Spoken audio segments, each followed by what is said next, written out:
This is the X-Zone Broadcast Network, broadcasting worldwide on broadcast affiliates and satellite program providers, including CNN Broadcast Network, Sirius Satellite Network, Star Media, Good News Radio Network, Angel Broadcast Network, Wiki Broadcast Network, and WPBN TV. For more information on the X-Zone Broadcast Network, visit us at www.xzbn.net.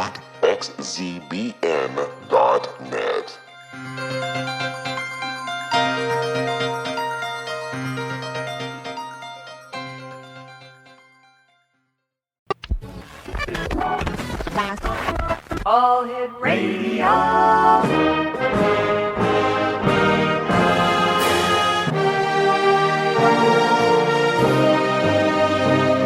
Welcome to the X-Zone, a place where fact is fiction and fiction is reality. Now, here's your host, Rob McConnell.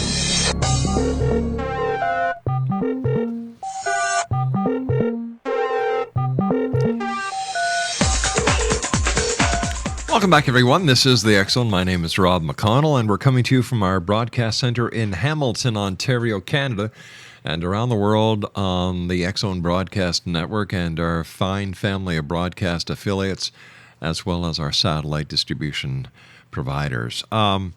Sherry Wilde is my guest this hour. She was born in southwest Wisconsin and continues to live in the small community that she actually grew up in. Sherry was living an idyllic life as a wife, mother, and business owner when, in 1987, her community experienced a UFO flap that was considered one of the most active on this planet. Now, Sherry's world was turned upside down when she was forced to accept this indisputable evidence that she was being abducted by beings of another world. Overcoming her fear and learning the truth of her involvement with these ultra-dimensional beings eventually became her life goal. In 2009, she was called off to the desert where she inexplicably found herself writing a book entitled The Forgotten Promise, a recounting of the amazing journey depicting her involvement with these creatures. Now Sherry accepts the truth of these encounters and has cooperative contact on a regular basis with the beings she affectionately refers to as her guys. Sherry is joining us this hour. We're going to be talking to Sherry about her experiences as well as her book, The Forgotten Promise, her website, www.theforgottenpromise.net. And Sherry, welcome to the X-Zone. Hi, Rob. Thank you. Sherry, take us back to 1987 and that UFO flap that you and your community experienced. Right. It was quite a flap. It was a hotbed of activity. It occurred in our little community here. I live in a little town in southwestern Wisconsin, and the flap occurred in about three close communities. Mm-hmm. So it covered an area, probably about 20-mile radius. But the Center for UFO Studies sent up a couple of the investigators, Don Schmidt. Don Schmidt has since gone on to be an expert on Area 51 in Roswell. He's a best-selling author. He was the lead investigator. And eventually we found each other because I wasn't too concerned with the UFO flap, but I had recently, at this very same time, I had become concerned about an experience I had back when I was 17. I had had 2 hours of missing time, and I had become obsessed about it. So when my girlfriend told me about this UFO flap, and it had been in the papers, of course I knew about it, but I just wasn't interested. But she said, well, let's go hear what the investigators have to say about it. And I said, well, I'm not really interested. And she said, this is my lifelong girlfriend. And she said, well, I would think you of all people would be interested to hear what they have to say. Mm-hmm. And I said, well, why would you say that? And she said, well, because remember all those times when, you said that you saw aliens or you saw a spaceship. I used to talk about it. And I said, I don't remember any of that. And she said, well, what about that time when you were coming to my house and you lost 2 hours of time? And and that's exactly what I had started to obsess about. Wow. At the very same time as this flap was happening, I had got this stuck in my head. It just came to the surface that I had that 2 hours of missing time almost exactly 20 years previous. And I don't know which disturbed me more, the fact that I'd lost 2 hours of time or the fact that I'd lived 20 years and never even thought about it, never bothered to even look at it. And all of a sudden, I became obsessed with trying to remember. So when she told me about this, the investigators coming up then, she said they had it in the paper that they were looking for people who had maybe seen a UFO and then had missing time. Mm-hmm. And I said, and that intrigued me. I said, well, what is that? What is that about? And she said, well, they say that they want to talk to those people, and they would use hypnosis to help them find out about their missing time because they think that the aliens on the spaceship captured the people, and took them aboard the ship. And I just laughed, and I said, would you listen to yourself? Would you hear what you're saying? I said, that's the craziest thing I ever heard of. And she said, well, that's what you said happened to you. And I didn't remember any of it, but she was kind of my memory for me. But I went to the news report or whatever they called it at the gymnasium. I went with her because I wanted to get the name of a good hypnotist. Right. And that's what happened. I went there, and instead, my memory, they showed some pictures of some ships, asked if anybody had seen any of those, and it just blew my mind apart. I started having flashbacks, and well, you and I are going to have a bit incredible. of a cliffhanger here because we have to take a 2-minute commercial break. Yeah. Sherry Wilde is my very special guest this hour, Exonation. We're talking to Sherry about her experiences and the ETs that she affectionately refers to as her guys. She's the author of The Forgotten Promise. Her website is www.forgottenpromise.net. Sherry Wilde and I return on the other side of this break. Don't go away.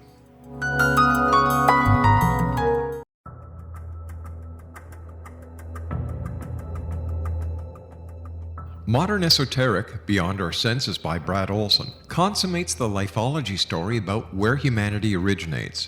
It is the lost continents, the primitive wisdom, the mythos of creation, and the rethinking of ancient history as we are taught in academia. There is much more to the story than what we have been told. As this is the first book in the Esoteric series, Modern Esoteric starts at the beginning of time and accelerates up to this modern age. Future Esoteric is book 2 in the series and takes a forward-looking position ahead of today with an open and honest examination of the ET issue and various unexplained phenomena. To discover the writings of author Brad Olson, visit www.bradolson.com. That's www.bradolson.com.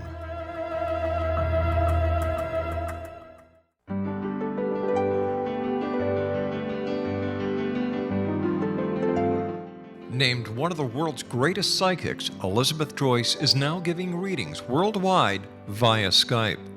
Elizabeth Joyce is recognized for her clairvoyant ability to help find missing persons, her analysis of dreams, past life regression work, mediumship, and her accurate predictions. Elizabeth has been a frequent guest on the X Zone radio show with yours truly, Rob McConnell, now for several years. For an appointment with Elizabeth Joyce, call 201-934-8986 or Skype at elizabeth.joyce. And for more information, you can always visit Elizabeth Joyce online at www.new-visions.com.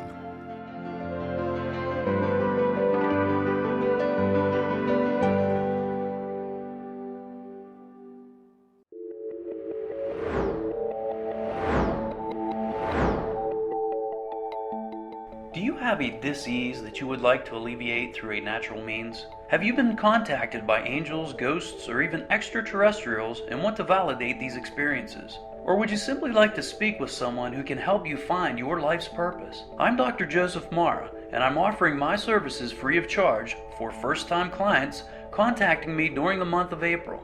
These free consultations include angel card readings, guided meditations, life coaching, and energy healing.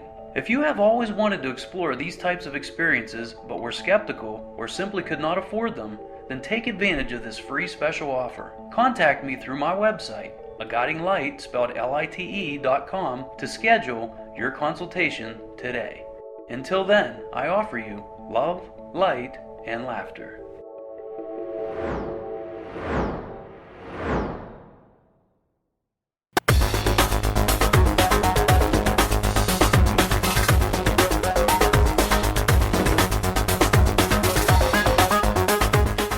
Sherry Wilde is my special guest this hour, Exonation. She is the author of The Forgotten Promise. Her website is www.theforgottenpromise.net. And Sherry, before we went to the commercial break, you were telling us about the UFO flap that had been reported on in your little town where you lived, and going back to 1987. A girlfriend reminded you about your very own missing time, where you had talked about seeing a spacecraft when you were younger on your way to her house. You then went with her to a meeting where investigators, including Don Schmidt, were talking about the UFO. They were asking for people who may have had an experience or encounter. And you basically went there because you wanted to be hypnotized, or you wanted to find someone who would hypnotize you to help you with your own recollection. Am I correct so far? Right. I went there looking to get the name of a good hypnotist, and I was actually quite arrogant when I walked in there, thinking that these people that were there who believed in abductions and that aliens would kidnap humans and take them aboard a spacecraft. I thought that was goofy, and I never, ever considered that what had happened to me might be something along those lines.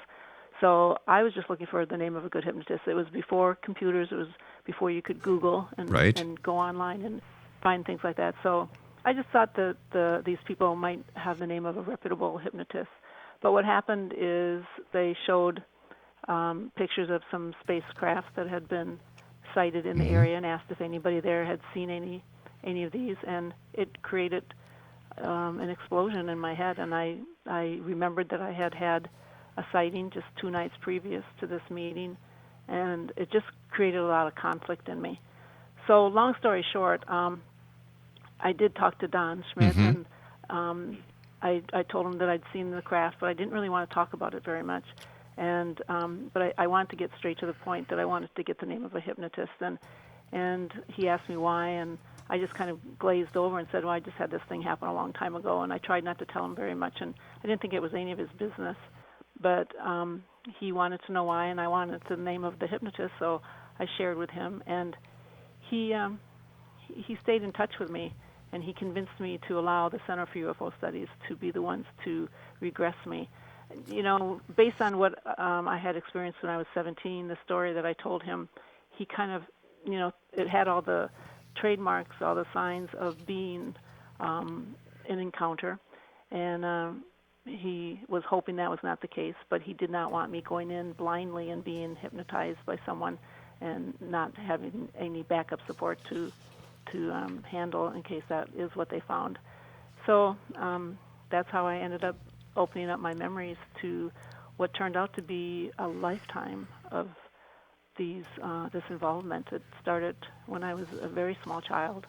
Let me ask you this question, Sherry. To this day. Why you? What's so special or different about you that, the guys that you call her guys chose you for this contact?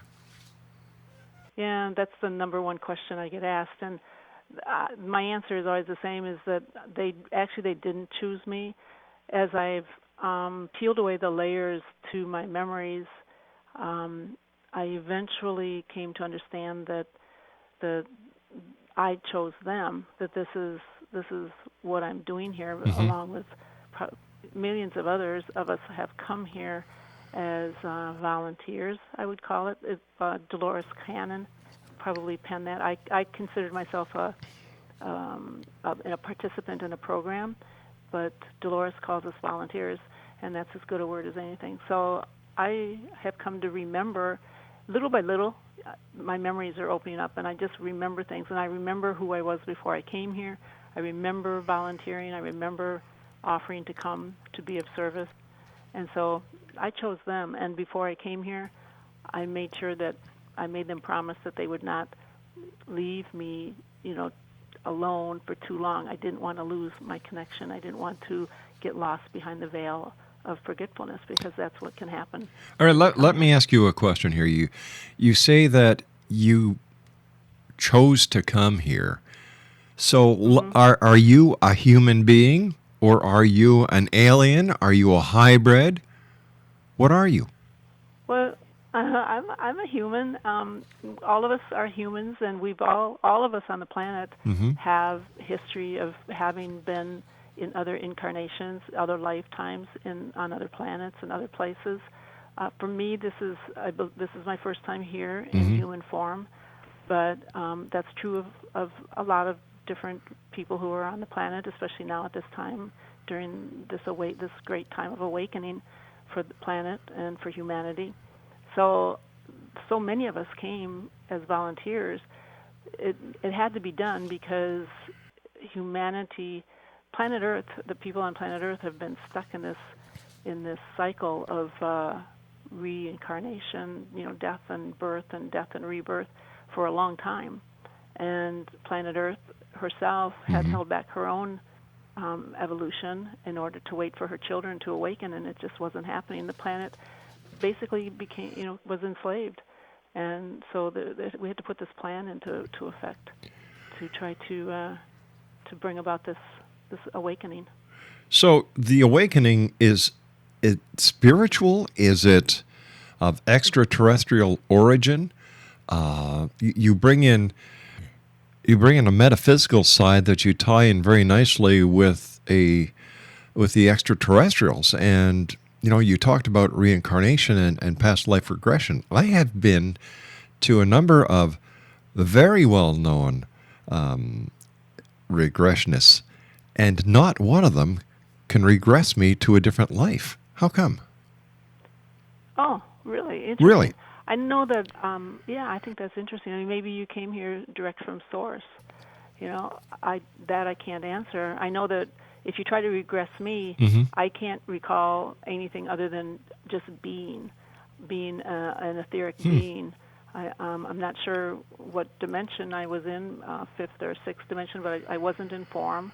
I didn't have a body. I had somewhat of a body, but it's not anything like this kind of a dense body. Maybe you had the same thing. Maybe. I don't have any former memories of lifetimes either. So, Yeah. Are we spirits that are from another planet? And if we are spirits from another planet, why is it necessary for us being spirits to be transported from one universe or one planet to the next in a craft if we're a spirit? Right. We don't. The ships are used only when they come into a density where there's form. I know that that's one of the questions too. Is how do they get here? Yeah. And it's the universe is really a hologram, and just like life on this planet is, in all honesty. So the truth is that we're energy, and so you don't need a ship until you get here, until you get into a density where it's required to have one. So, from what I remember is you project, you project a thought, and because you're energy, you're just there. But they use a ship for being in this coming into this density when you come down into the fifth, fourth, third density. Tell me, have you ever been harassed by the government? I was visited by the Men in Black back in 1980, I think it was 88 or 89, the Men in Black, and I believe them to be part of the government, but I've not been harassed by the government of late that I'm aware of. I don't believe so, no. What was your contact with the Men in Black like? It was horrific.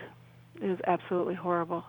The way that I describe it in the book is, and I don't go on about it very much because it's so awful, but I described it as that they beat my soul. They came in one night and they programmed me, and I have not been able to be regressed since then. They did it on my third regression when Don was going to investigate one of my encounters from when I was younger, and they did not want me doing that, and they gave me some warnings.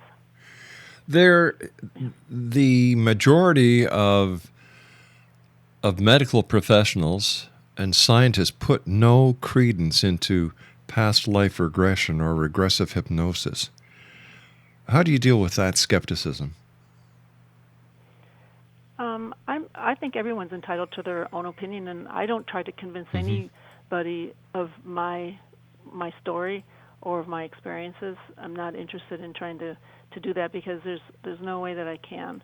It's my memories, it's my experiences, and as far as regressions, I'm not sure what I think about that. I only know that for me, I had 2 hours of missing time when I was 17. I couldn't access the memories, and Stanley Mitchell, who was just a phenomenal hypnotist, I think just the best hypnotist in the world, he was fantastic with me. He was very patient and kind, and he was able to access those memories. And I absolutely know without any doubt that what I recalled under hypnosis was absolutely the truth of what happened to me that day. Have you ever been submitted to a lie detector test?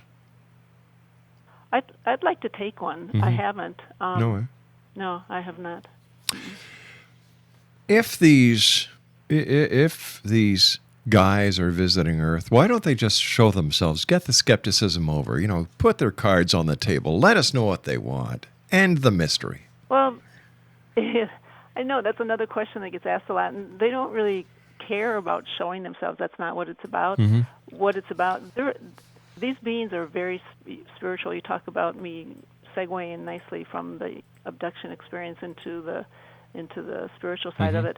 They talk continually about the Creator. As a matter of fact, my guy, when I asked him if he was a Zeta, because he looks like a gray, I said, "Are you a Zeta Reptilian?" And he said that would not best describe the truth of who I am. And I said, "Well, you look like a gray. You look like one." I said, "Well, then who are you?" And he hesitated a little while, and he said, "I am a voyager of the universe, going where needed in service to the Creator." And they taught me the three important things to know, which the first one was, we are all one with our Creator. These guys are not about making themselves known. They're about caring for mankind, wanting us to free ourselves from the enslavement that's taking place on this planet. All right, stand by, Sherry. We've got to take our commercial break with the news at the bottom of the hour. Exonation, Sherry Wilde is our guest, www.theforgottenpromise.net. We'll be back on the other side of this break with the news as we continue here in the X Zone from our broadcast center in Hamilton, Ontario, Canada. Don't go away.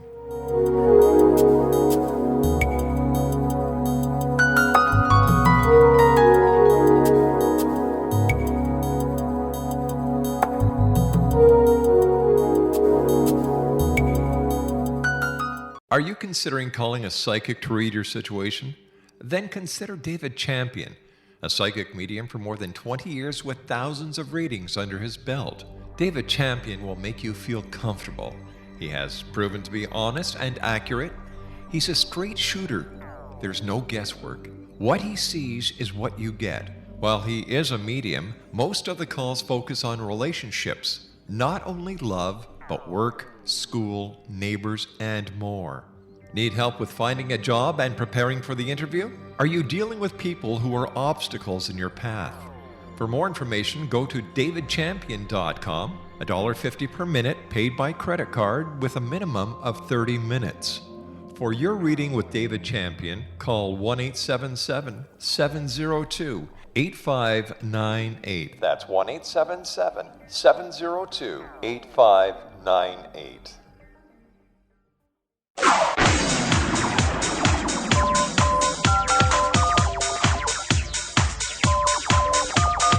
Now you can dial in to listen to the X Zone radio show from anywhere in the world with Rob McConnell 24/7, 365 by dialing 213-401-0080. That's 213-401-0080. If you have a mobile phone or landline, the X Zone radio show with Rob McConnell is now at your beck and call at 213-401-0080. That's 213-401-0080 24/7. 365.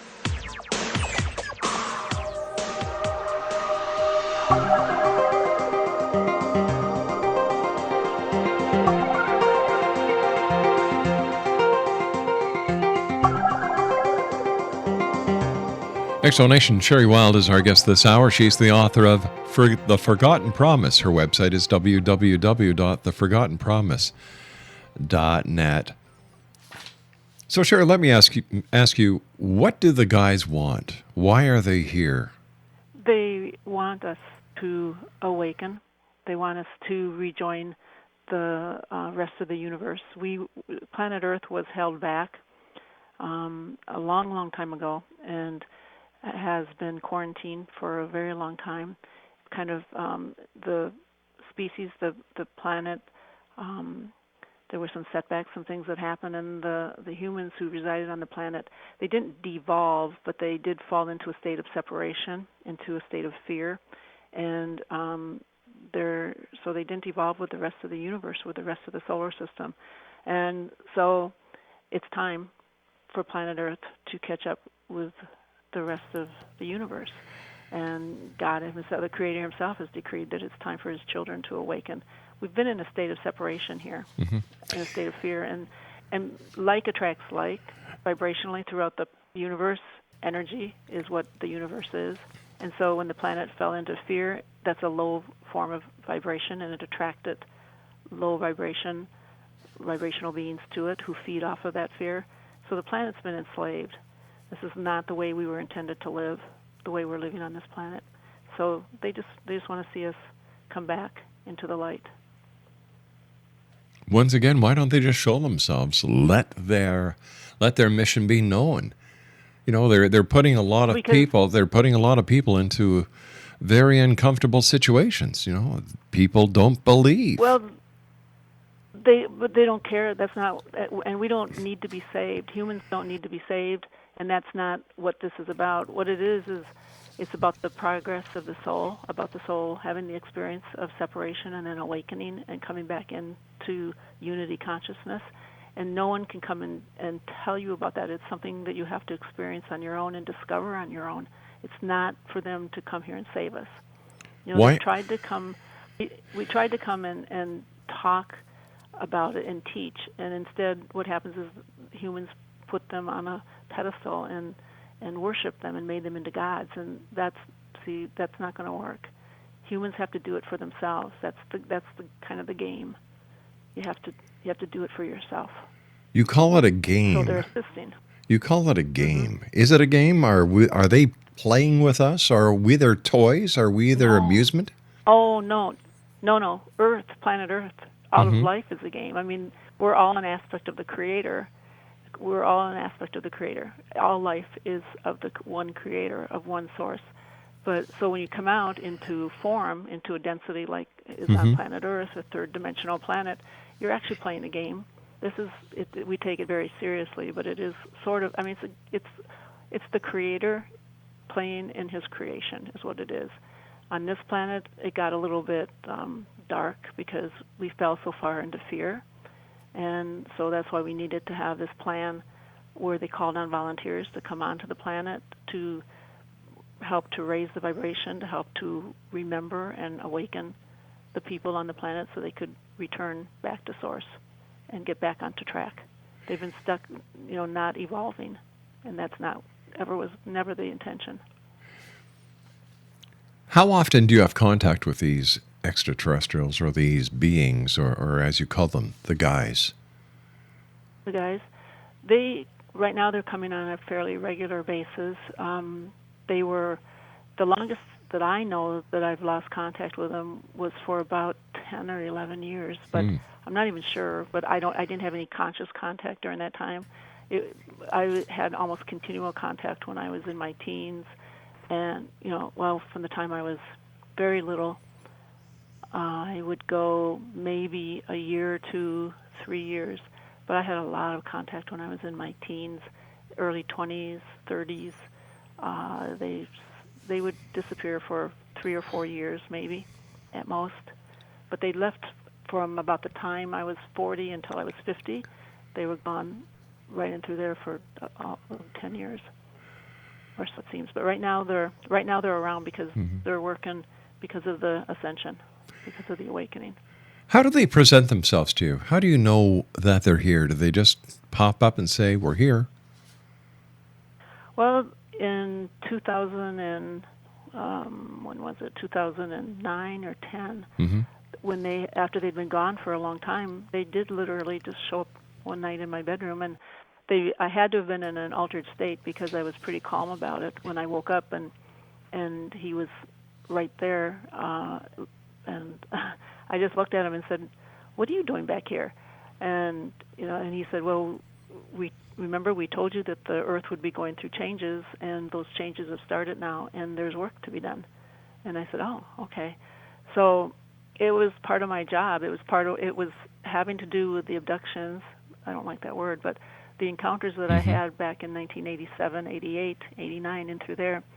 A lot of the time I spent with them was spent with them training and teaching me and preparing me for. At that time, they weren't sure if planet Earth was going to make it. They said, if humanity makes it, this is what we're going to be doing. They had a plan, in effect, for the planet, because at that time it seemed that only a certain segment of the population was going to make the cut and going to be able to go into the higher dimension with planet Earth, because planet Earth had made the decision to go into the fifth dimension. And so those who reside on planet Earth who can resonate with that frequency would be going with her. And those who did not, those who still needed more time to awaken, would be taken to another planet. That's what they told me. Now it seems that actually it's looking like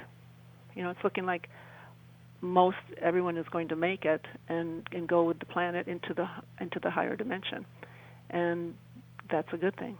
That's a very good thing, because then we'll leave behind the beings who came here and enslaved the planet and have fed off the fear of humanity for so long. Those beings cannot stand that light. They can't be in the light. So we will actually basically ascend and leave the enslavement, leave the old world, the world of war and fighting and lack and suffering. We'll leave that behind. Is anybody ever with you when you have these encounters? Or are you always alone? Yeah. Or are you always alone? Does it happen in the night? No, most of my encounters happen during the daytime. I have a lot of witnesses to them. But lately, the encounters have been mostly at night, and my significant other actually asked if he could meet them, which I get a lot of friends who say, can I meet you guys? And I must have asked one time too many, because my guy said to me once, he said, "Do you think me no more than a circus act that you can parade out in front of your family and friends to entertain them?" And I said, "Oh, okay, sorry." But I did ask them if my significant other could meet them. And he said, "Not now, perhaps later. He's not ready." But then about 3 months later, they did pick him up. And he's had encounters with them, and he's seen the ships. He's seen their ship on the front lawn more than once. He's seen them in the room. He's had conscious. His encounters with them are more conscious than mine. They tend to put me in an altered state more, I think, because I still tend to get afraid. My body reacts with fear initially, even though I'm not really afraid of them. I have a reaction of fear to them. Do you ever take photos? Do you ever take photos of them? No, you don't think like that. You don't ever think about taking a photo. You just you're in an altered state, and I think what happens is they step my vibration up and they step their vibration down, and we meet in the middle. And so you're in a vibration where you don't think along those lines. You don't. It doesn't even occur to you to take a photo. The last couple times their ships have been here, I've had lots of opportunities to take photos, and it just never even crosses my mind. I always get mad at myself afterwards. But when you're in that zone, all I feel is I just feel love. I feel like I'm going home when I see the ships. All right, you said that your significant other actually saw the craft on your front lawn. Yeah. After the craft left, were there any impressions or physical trace evidence that this, in fact, is real? You know, we had those back in the 80s. Mm-hmm. My daughters saw the places where they had on the side lawn. A couple more than once they saw where the grass. They took me out there and showed me where it was swirled in a circle and flattened down. But you know what? We never even went out and looked. We never even thought about going out and looking to see if the grass was flattened. It was down in the field, and there was long grass down there. I suppose there probably could have been. It was a big ship. All right, I'm let not me sure if it's even set down. let me ask you this. You know, with your daughter bringing you to a point where there was some obvious evidence, why no pictures?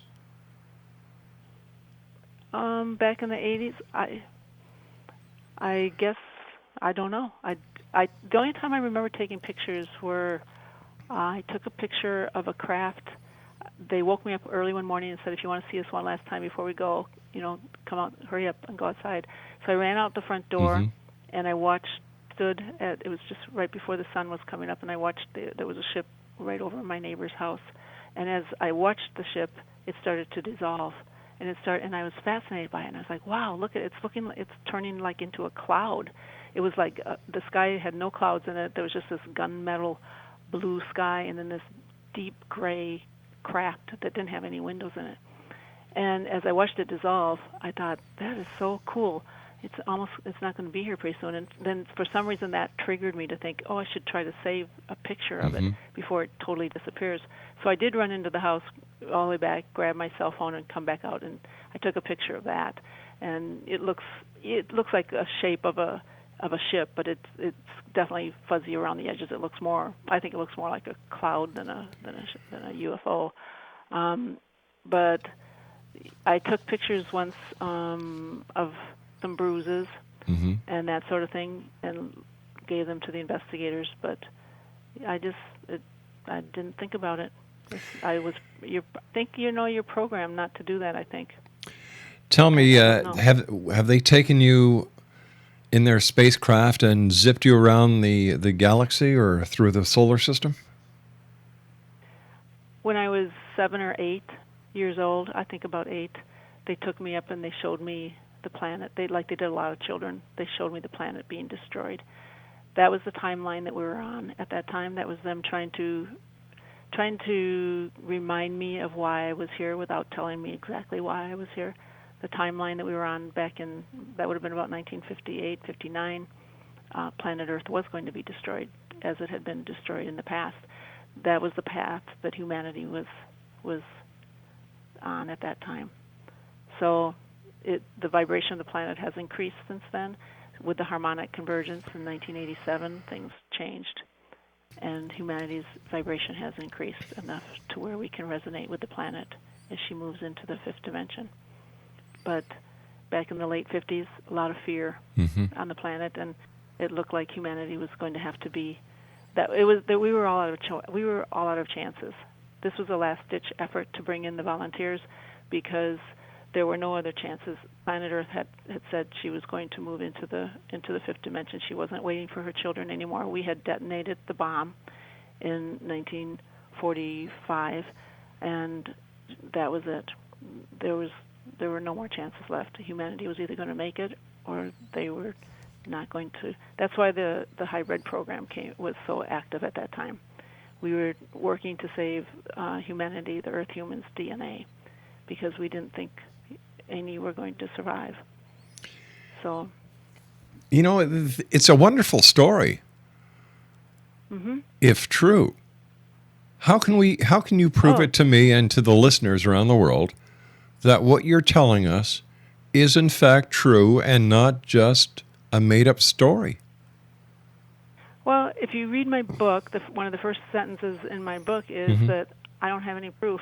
I don't have any proof, and I can't offer you any proof, and it'll either resonate with you or it won't, and it doesn't matter to me. I'm not here to try to sell you on a story. I'm here to, at the very least, try to get people to think outside the box, because what has happened on planet Earth is just a crying shame, with the humans having been pretty well enslaved and told what to believe. So I'm just trying to cause people to look at their belief system and say, is this what I believe, or is this what I was told to believe? But And to when you just speak to other contactees and others who have been abducted, they say that we have free will.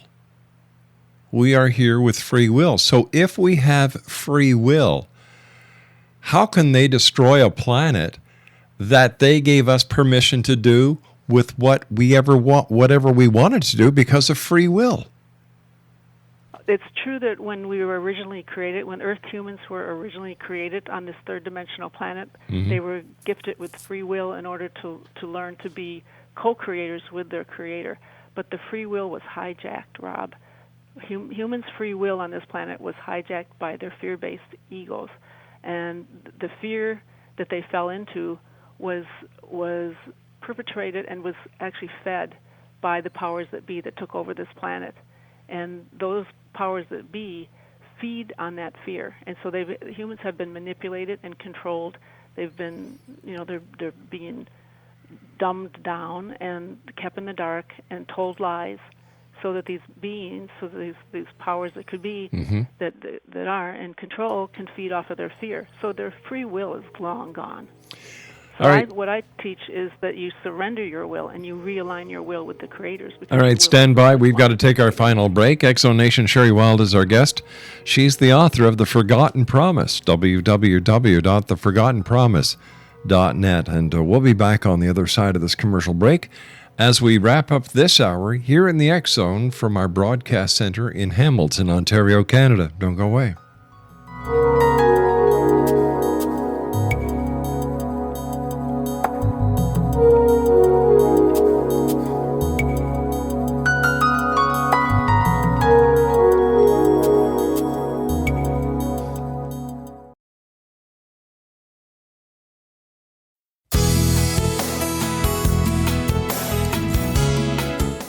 With each new extreme weather event or terrorist act, it becomes increasingly obvious that we live in uncertain and challenging times.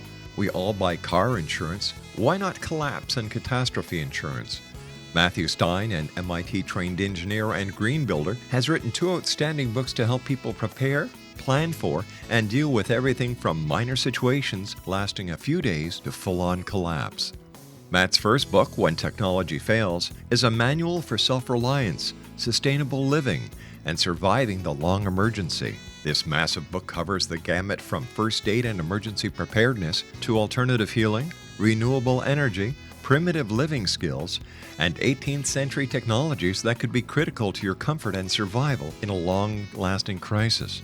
Matt's second book, When Disaster Strikes, is a comprehensive emergency preparedness handbook and survival guide. When Disaster Strikes is an essential item for every family's go bag. Both books are available at all usual sources. There's a wealth of totally free information posted at whentechfails.com, and author-signed copies may be purchased at mattstein.com. That's www.whentechfails.com and www.mattstein.com.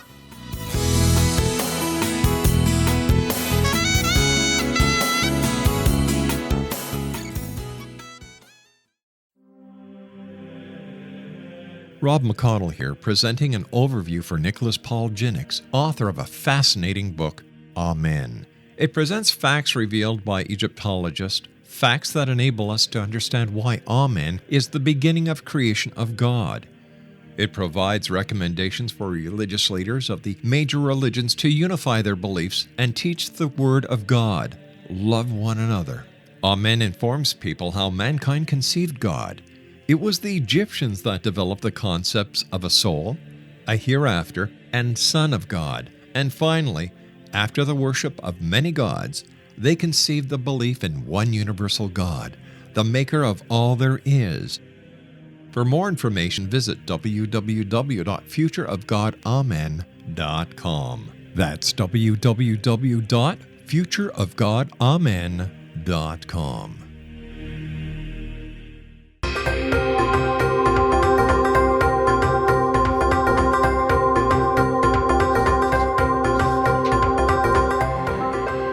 Explanation. Sherry Wilde is our guest this hour. She's the author of The Forgotten Promise. Her website is www.theforgottenpromise.net. That's theforgottenpromise.net.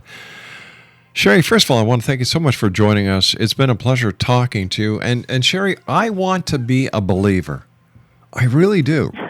I want to be a believer, Good. Yeah. but Yeah. after 22 years of doing this show alone, I haven't seen anything or heard anything that proves to me, in my own way of rationalizing facts and evidence, that any of this is real. I want to be a believer. Yeah. Well, you can choose to believe, but it's not about believing. It's more about getting people to question their reality, question the truth of who they are, to look deeper into themselves and say, who am I? Where did I come from? What am I doing here? What is this life about? I would ask you this, Rob. If you I don't know if you have children, but if you have children and you're a creator, okay, is this the kind of world you would create for your children? Is this the kind of world you would wish if you were omnipotent like our Father Creator is? This is not the world that our Father Creator gave to us. This has been manipulated and destroyed. But who manipulated it? Who manipulated it?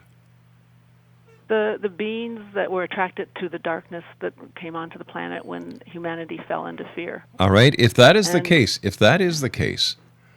why hasn't the Creator done something? Why didn't the Creator or his emissaries come to the planet, take the negative forces away, and repair the damage so that we could progress in the way that he wanted? That's what I would do as a father. That's what I would do as a father. I know, but you answered it yourself a little while ago when you said free will. You see, that's the greatest escape. That is the greatest escape clause that every person who... But it's true. Wait a sec. Wait a second. But our Creator doesn't... Wait a second. It is an escape clause that people who claim to have been abducted, claim to have contact, claim to have gone to other planets, claim to be part of the UFO phenomena, claim to be part of the New Age movement, the New Spiritual movement. Whenever this question is brought up, it's a very basic question, that why does a father destroy? Why does a father not step in and correct a wrong? I always get the same answer. Well, we have free choice. As a father, I will not.